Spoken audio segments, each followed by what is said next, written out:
Moses came down from the mountain and told the people what the Lord had commanded. They all said, "Okay. No problem." As we shall see in a few days, that didn't last long.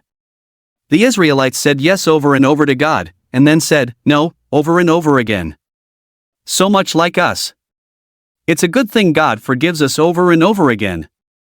It is always interesting to read the full account of the commandments and their amplified meaning in Exodus, because it gives an idea of what the civilization was like in those days.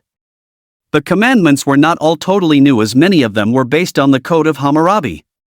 The first 3 commandments were new as they listed the proper behavior towards God. The other 7 concerned social behavior and social structure. So, what's the difference between Hammurabi's code and the 10 commandments other than the first 3? The difference is in the why. We don't obey the commandments because they promote civility within society, we obey them because this is what God has called us to do. Regardless of the punishments prescribed in Exodus for different offenses, we are called to obey God. Period. It is the same today with Jesus' law of love, which calls for us to work for justice, help the poor, etc. We don't help others because it's a nice thing to do, ever though it is, we do it because we are called as Christians to take care of one another. Why do you obey? Why do I? Is it because we want to avoid punishment, or because it's the right thing to do?